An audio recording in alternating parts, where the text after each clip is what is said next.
आनंदी प्रेक्षकांनो मालिकेचा खूपच छान आता प्रोमो आउट झालेला आहे। आपण पाहिलंय की आता विद्याधर घरी आलेला आहे। विद्याधर जरी घरी आला असला तरी त्याने खोटं नाटक सांगत आनंदीला आता या सगळ्यामध्ये इकडे दोषी ठरवण्याचा युगंधरच्या समोर प्रयत्न केलाय। मुळातच शिल्पाचा खेळच हा आहे। शिल्पाने आता इकडे मुद्दामच हा सगळा डाव रचलाय जेणेकरून आनंदी युगंधरच्या नजरेमध्ये पडेल। आणि आता या सगळ्यामध्ये आनंदी मात्र आता युगंधरच्या नजरेमध्ये पडल्यावरती मग इकडे आता आनंदीला या सगळ्यामध्ये युगंधर घराबाहेर काढेल म्हणून हा डाव जरी रचलेला असला तरी सुद्धा या डावामध्ये मात्र आता अडकणार आहे ती स्वतः शिल्पा। कारण आता ज्या वेळेला वकिलांनी पेपरचं सत्य सांगितलंय आणि त्याच वेळेला मात्र आता इकडे आनंदीने मात्र पेपर आपण साईन केल्याचे जरी सांगितलं असलं तरी सुद्धा आता इकडे युगंधरने सत्य शोधून काढलंय। कुणी हे साईन करून घेतलंय, काय साईन करून घेतलंय, आनंदीला खोदून सगळं विचारत काय सत्य समोर आले सविस्तरपणे पाहू। इकडे आता शिल्पाला असं वाटतंय की ही आपलं नाव घेईल की काय, त्यासाठी शिल्पा आता लगेचच सांगायला लागते, युगंधर बघितलंस का, म्हणजे आता तू हिला या घरामध्ये आसरा दिलास, विद्याधरच्या विरोधात जात तू आता हिला मुद्दामहून या घरामध्ये आणलंस। कारण विद्याधरने तिच्या आता अब्रूशी खेळायचा प्रयत्न केला पण असं काहीच नाहीये। तुला माहिती आहे का, म्हणजे आता तुला समजतंय, तू तिचा नवरा असून तुला काहीही न सांगता ही वकिलाकडे गेली आणि वकिलाकडे जाऊन आता हिने पेपर बनवले। वकिलाला सांगितलं की आता असे पेपर बनवा की ज्याच्यामुळे आता इकडे विद्याधर सुटेल आणि ही आता कायमची विद्याधर सोबत राहील। तुला कळतंय का, तुझ्यासमोर हे फक्त नाटक केलेलं आहे। तिला विद्याधर या घरात हवाच होता, म्हणजे तू नसताना विद्याधर सोबत आता हिला सोबत राहता येईल ना। आणि यावरती विद्याधर म्हणतो, होच, हे सगळं सगळ्यांच्या समोर असलेलं फक्त नाटक होतं। आनंदी फक्त माझी आहे आणि माझीच राहणार आहे। मी या घरामध्ये आलेलो आहे ते फक्त आनंदीसाठी। आणि तुला माहित नसेल पण आता दादा ही तुझ्याशी लग्न करून मुळातच या घरात इथे आलेली आहे, कारण आता हिला माझ्यासोबत राहायचंय। युगंधरला खूपच राग, त्याने विद्याधरची कॉलर पकडले आणि खबरदार, मी आनंदीच्या बद्दल एकही शब्द ऐकून घेणार नाहीये। कुणी कितीही माझ्या मनामध्ये आनंदीच्या विषयी विष पेरण्याचा प्रयत्न केला तरी सुद्धा मी या सगळ्यामध्ये आनंदीच्या बद्दलचा एकही उणापुरा शब्द आता ऐकून घेणार नाहीये। तुम्ही कितीही सांगितलं की आनंदी काहीही बोलली किंवा आनंदीने तुला सोडवलं, मी यावरती विश्वास ठेवू शकणारच नाहीये आणि कधीच ठेवणार नाहीये। कारण आनंदी मला सांगितल्याशिवाय किंवा तुला तर या सच्यामध्ये सोडवणारच नाहीये। तू किती खोटारडा माणूस आहेस ना हे मी तुला ओळखत नाहीये का। तुझ्या खोटारडेपणाची आता इकडे लिमिट क्रॉस झालेली आहे आणि आता भास्कर, यापुढे जर का आता पुन्हा खोटारडेपणा करून तिच्यावरती आरोप करण्याचा प्रयत्न केलास ना तर गाठ माझ्याशी आहे। तिच्या आजूबाजूला सुद्धा आता फिरकायचं नाहीये आणि फिरकण्याचा प्रयत्न केलास तर बघ। आणि त्यावरती शिर्के आता सांगायला लागतात, मला काय वाटतं मालक साहेब, म्हणजे आनंदीने त्या पेपरवरती सह्या केल्या पण तिला माहित नाहीये की त्या पेपरवरती मजकूर काय आहे आणि म्हणून तिने सह्या केल्या असं आनंदी सांगते। पण हा पेपर तयार कोणी केला। आणि त्यावरती मग आता इकडे युगंधर सांगायला लागतो, शिर्के काळजी करू नका, मी आता या सगळ्याचा शोध तर घेणारच आहे। आणि काहीही झालं तरी हा जो काही बोलतोय ना त्याला किती खरा आधार आहे, काय आहे, हे सगळं जोपर्यंत मी आता सांगत नाही, शोधत नाहीये ना, तोपर्यंत मी गप्प बसणार नाहीये।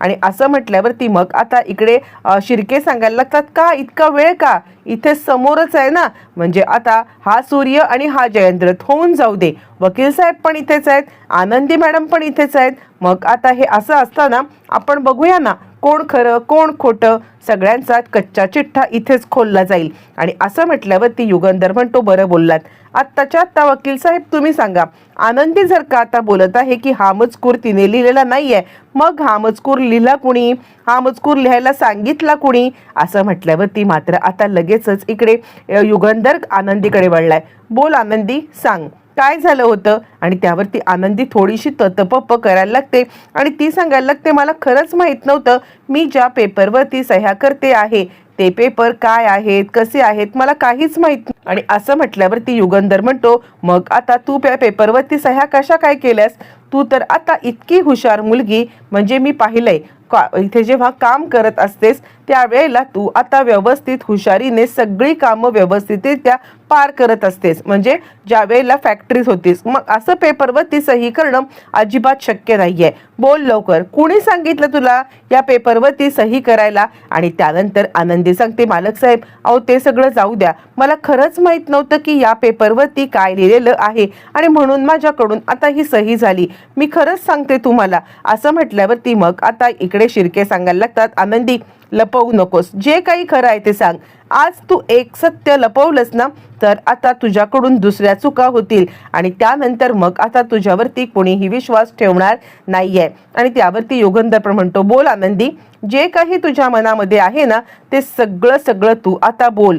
जर का तू बोलली नाहीस ना तर आता तुझ्यावरती डाऊट घेतला जाईल. आणि त्यावरती मग आता इकडे लगेचच सांगायला लागतो, विद्याधर काय बोलणार आहे ती काही बोलूच शकत नाहीये, कारण आता ती माझ्या प्रेमामध्ये इतकी वेडी आहे की आता या घरात आले ती पण माझ्यासाठी. आणि आता मला माझी बायको तर अजिबात आवडत नाहीये, मी या घरात आलोय आनंदीसाठी. पुन्हा आता एकदा चिडलेला युगंधर त्याची कॉलर धरतो आणि परत जर का तुझ्या घाणेरड्या गटरसारख्या तोंडामधून जर का आता हे नाव घेतलंस ना तर आता आनंदीचं नाव घेतलंस मग मात्र तुला आता असं थोबाड फोडेन ना की तू विचार सुद्धा करू शकणार नाही, असं म्हणत. आणि त्यानंतर मग आता आनंदीला तो सांगायला लागतो, आता प्रश्न इथे आहे ना तो आता माझ्या सन्मानाचा. जर तू खरं बोलली नाहीस ना तर आता माझी बायको माझ्याशी खोटं बोलती आहे, माझ्याशी प्रतारणा करते असा त्याचा अर्थ होईल. म्हणून आज जे काही बोलायचं आहे ना ते आता खरं सगळं खरं सांगून टाकायचं आहे आनंदी. आता इकडे काहीही झालं तरी तुला या सगळ्यामध्ये खरं बोलावंच लागेल. आणि त्यावरती मग आता आनंदी रडायला लागते. आणि मालक साहेब मला आता शिल्पाबाई साहेबांनीच सांगितलं होतं.